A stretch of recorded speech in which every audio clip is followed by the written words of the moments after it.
Hello friends, आज हम Arthur Conan Doyle का crime fiction story based the red headed league किताब पर रिव्यू करेंगे। कहानी का कैरेक्टर देख लेते हैं।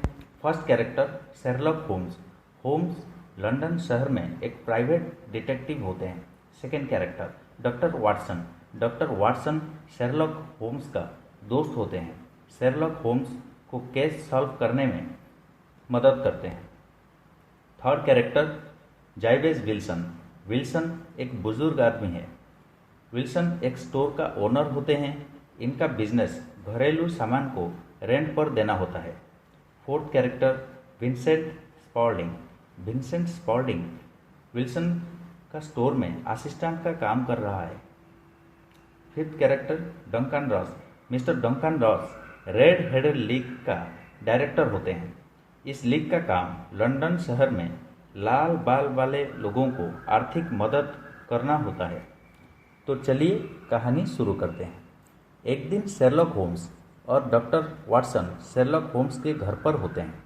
जाइवेज विल्सन नाम का एक बुजुर्ग आदमी होम्स से मिलने आता है। इनका सर का बाल लाल रंग का होता है। विल्सन चाहते हैं कि उनके साथ हुई धोखाधड़ी का केस होम्स सॉल्व करने में मदद करें। विल्सन आगे बताते हैं, मेरा एक छोटा सा स्टोर है।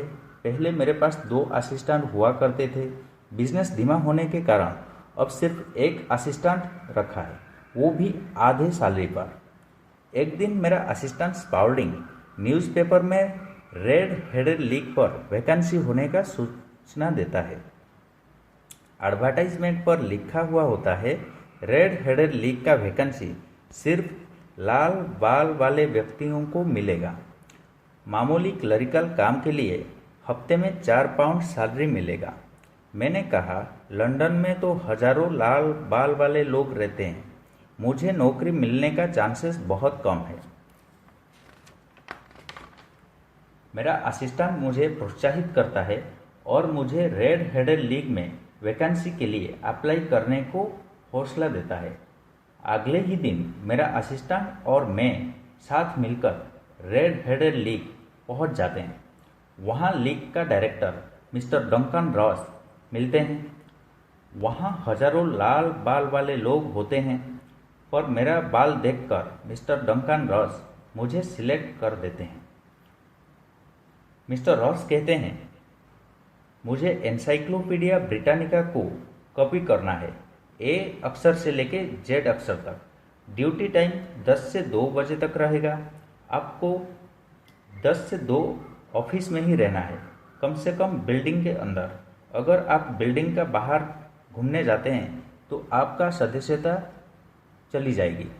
आपको पेपर और स्याही खुद लेकर आना होगा। ऑफिस की तरफ से एक चेयर और एक टेबल मिलेगा। मैंने मिस्टर रस से कहा, मुझे 4 पाउंड मिलेंगे, मैं कहीं नहीं जा रहा हूँ, कल से नौकरी पे आ जाऊँगा। मैं रोज़ ऑफिस जाता, वहाँ मुझे मिस्टर रॉस मिलते।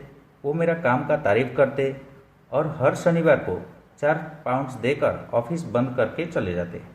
मैंने 8 हफ्ते में ए लेटर का सारे वर्ड्स कॉपी कर लिया था और बी लेटर शुरू करने वाला था कि आज सुबह जब मैं ऑफिस पहुंचा तो ऑफिस का दरवाज़ा पर एक छोटा सा पेपर में रेड हेडेड लीग को बंद कर दिया गया लिखा हुआ होता है। मैंने बिल्डिंग का ओनर को पूछा मिस्टर रॉस और लीग के बारे में। बिल्डिंग का ओनर ने मुझे नया एड्रेस पर भेज दिया। वहाँ जाकर मैं देखा वो कोई ऑफिस नहीं बल्कि एक आर्टिफिशियल नी कैप फैक्ट्री होता है। फिर मैंने मेरा असिस्टेंट स्पाउल्डिंग से मिला और उसने मुझे लीग की तरफ से चिट्ठी का इंतज़ार करने को कहा और मुझे 2-3 दिन मेरे बहन के पास घूमकर आने को सलाह दे दी, और मुझे उसकी सलाह पसंद नहीं आई। मैं आपके पास आ गया। होम्स पूछते हैं, आपका असिस्टेंट को नौकरी पर आपने कब से रखा है? विल्सन कहते हैं, तकरीबन 2 महीना पहले। होम्स पूछते हैं, आपका उसको चुनने का क्या कारण रहा है? विल्सन बताते हैं, वो काम सीखने के लिए आधा तनख्वाह पर काम करने को राजी हो गया था। होम्स पूछते हैं, क्या वो अभी भी आपके साथ काम कर रहा है? क्या वो मुझे स्टोर पर मिलेगा? विल्सन बताते हैं, वो शाम को 7 बजे तक स्टोर पे ही रहता है। होम्स विल्सन को 2 दिन का मोहलत मांगते हैं। शेरलॉक होम्स और उनके साथी डॉक्टर वाटसन बग्घी लेकर विल्सन के स्टोर के सामने पहुंच जाते हैं और स्पाउल्डिंग से मिलते हैं। स्पाउल्डिंग को बंदरगाह का रास्ता पूछते हैं। स्पाउल्डिंग रास्ता बता देता है।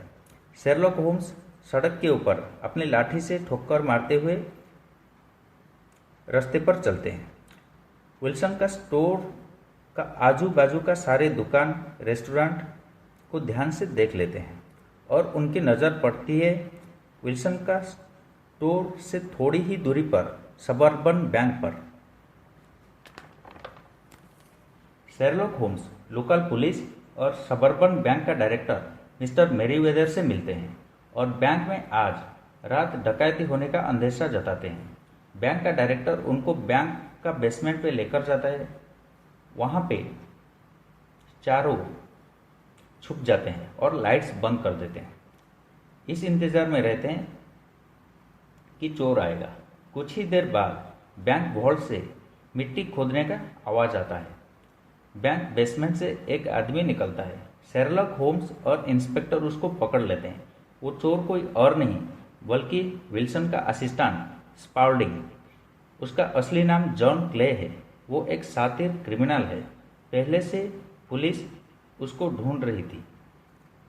बैंक का डायरेक्टर शेरलॉक होम्स को धन्यवाद देते हैं और उनका बैंक लूट बचाने के लिए फीस भिजवा देंगे बोलकर चले जाते हैं। डॉक्टर वाटसन और होम्स बेकर स्ट्रीट उनके घर पर पहुंच जाते हैं।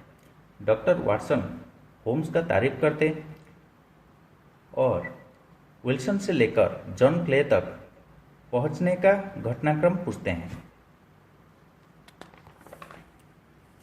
होम्स बताते हैं, किसी को 4 पाउंड्स देकर एनसाइक्लोपीडिया कॉपी करवाना केवल एक आदमी को बिजी रखना होता है। डंकन रॉस का धमकी बिल्डिंग छोड़कर जाने से सदस्यता चली जाएगी। विल्सन के पास आधा तनख्वाह पर काम करना आदमी ऐसा कर सकता है जब कोई औरत के चक्कर में काम कर रहा होता है। विल्सन का स्टोर में कोई औरत नहीं थी और मैंने स्पाउल्डिंग को जब स्टोर में मिला तब उसका पैंट घुटने से नीचे कच्चा मिट्टी से भरा हुआ था। मैं तब समझ गया था वो नीचे से टनल खोद रहा है। मैंने लाठी इसीलिए सड़क पर जोर जोर से मार रहा था ताकि मैं पक्का कर सकूं। ऐसे बहुत सारे सुराग।